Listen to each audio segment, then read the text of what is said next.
आगे मग आगे मग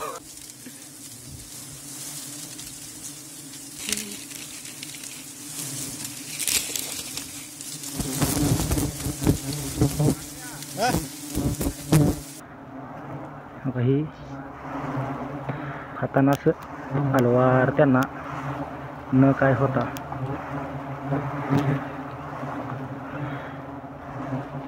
ही हलवार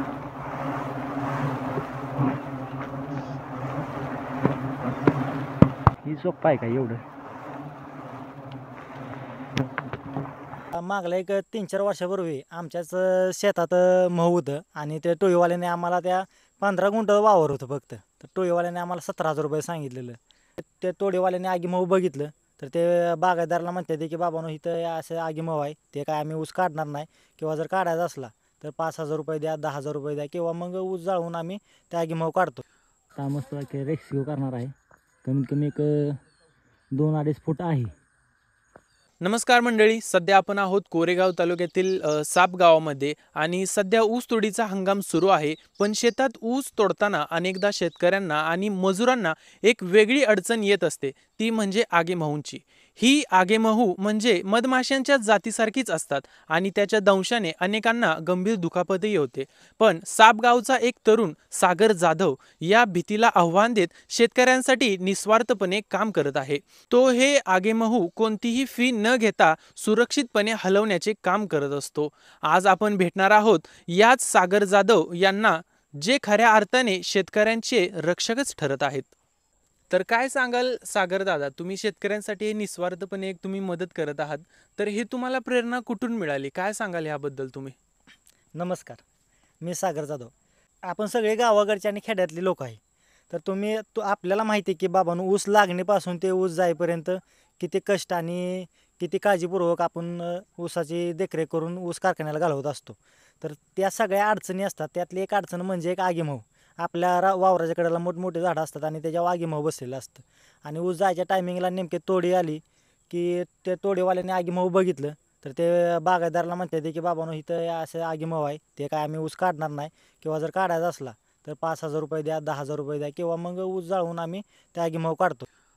अनेक लोक आगेमहू दिसल्यानंतर भीत असतात, तर तुम्हाला हे धैर्य कुठून मिळतं, काय सांगाल याबद्दल? तुम्ही भीत नाही? आता मागला एक 3-4 वर्षापूर्वी आमच्याच शेतात महू होतं आणि ते टोळीवाल्याने आम्हाला त्या 15 गुंठ वावर होतं फक्त. तर टोळीवाल्याने आम्हाला 17,000 रुपये सांगितलेलं ते ऊस तोडायसाठी. मग आम्हीच आपलं लहानपणी महू काढायचो आणि त्यावेळेसच मी आपलं सहजच काढलं की बाबांनो 17,000 रुपये तर काय आपल्याकडे नाहीतेच. मग काय करायचं, तर मी आपलं संध्याकाळच्या वेळी गेलो आणि ते महू काढलं आणि ते काढत असताना मला असं जाणवलं की मला त्या माश्या चावत नाही त्या. मग मी आपलं त्या एक छोटासा व्हिडिओ केला आणि आपलं चर्चा मुलांच्या झाली की बाबांनो खरंच ह्याला आगीमहू चावत नाही. तिथून सुरुवात झाली की म्हणजे तिथून मलाही समजलं की खरंच मला आगीमहू चावत नाही. या कामामागचा तुमचा उद्देश काय आहे? समाजसेवा, शेतकऱ्यांची मदत की वेगळं काही? तसं बघायला गेलं तर समाजसेवा आणि शेतकऱ्यांची मदत. कारण आजपर्यंत शेतकऱ्यांना निस्वार्थपणे कोणच मदत करू शकत नाही किंवा त्यांना सहकार्य कोणच करू शकत नाही. एक आपल्याला देवानं देणगी दिलेली आहे, त्या देणगीचा आपण एक चांगला काम करावं ह्यासाठी आपण निस्वार्थपणे शेतकऱ्यांची मदत करत असतो. पण शेतकऱ्यांचं कसं, एक त्यांचं 4-5 हजार रुपये जर वाचलं तर ते निस्वार्थपणे मला 500-1000 रुपये देतात, तेवढं आपण स्वीकारतो आणि त्यात समाधान मानतो. कारण टोळीवाले भरपूर पैसे घेते ती टोळेवाले असो किंवा हां. वेगळे कोणी महू पोळे काढणारे हां. जे असो, हे पैसे घेऊन काम करतात, काम पण तुम्ही करतात. निस्वार्थीपणे हे काम करताय. हे खरंच समाजासाठी एक चांगलं काम आहे तुमचं सागर दादा. इतर शेतकऱ्यांना किंवा इतर शेतकरी मजुरांना ऊसतोड करण्याआधी किंवा एखादं पोळं दिसलं तर तुम्ही काय सांगाल, की काय आव्हान द्याल तुम्ही त्यांना?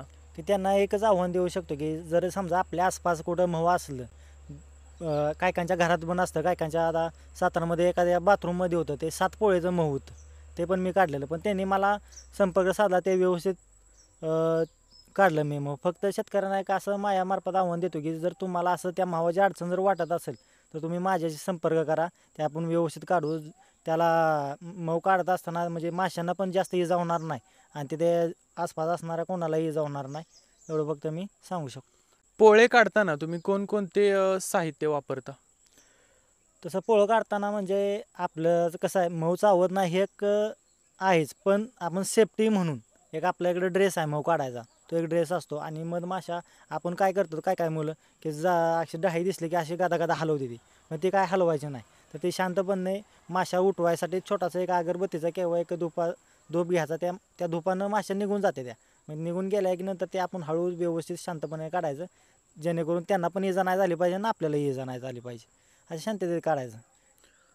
ज्यावेळेस आपण पाहतो की एक साधं मऊ असतं मधमाशींचं, जे आपण मध खातो, आणि हे आग्या मऊ म्हणतो आपण ग्रामीण भागात, म्हणजे किंवा गावंडी भागात आपण हे आगे मऊ म्हणतो. तर हे कसं ओळखायचं, हे आगे मऊ आहे की साधं मऊ आहे, काय सांगाल यावर तुम्ही? आता साध्या मवाच्या माशा बारक्या असते त्या, आणि त्याचं मऊ जास्तीत जास्त जास्तीत जास्त किती 1 फूट ते अर्धा फूटपर्यंत साधं मऊ असतं. जे बरोबर. आगे मऊ असतं तर एक मोठा असतो. 3 फुटापासून जे 7 फुटापर्यंत असतं. आता मी बरीच मऊ काढले, एक 5-6 फुटाची बी मऊ काढले ती. पण मऊ काढत असताना त्याला व्यवस्थित शांततेचा विचार करून काढायचा. आता शेवटी कसं आहे, ते मऊ आहे ते चावणारच, पण ते चावत असताना सेफ्टी म्हणून आपण पण एक ड्रेस आहे, तो ड्रेस घेतलेला आहे. त्या जरी समजा मासे त्या ड्रेसमध्ये आत येत नाही, त्या काय येत नाहीत. कधी असं झालंय का की पोळे काढताना तुम्हाला दंश केलाय किंवा एखादा अपघात झालाय? आता तसं तर काय कधी झालंच नाही, कारण ते एवढी आपण त्याची काळजीच घेतो. जरी समजा तसं काय जाणवलं तर त्या फक्त महावाचाच फक्त थोडासा मध काढायचा, आणि जिथं आपल्याला दंश केलाय तिथं फक्त मध लावायचं. तिथं काय चोळायचं नाही किंवा काय नाही, फक्त हाय असा काटा काढायचा, तिथं मध थोडा लावायचा. मध लावल्यानंतर ते सुजत नाही किंवा काय होत नाही.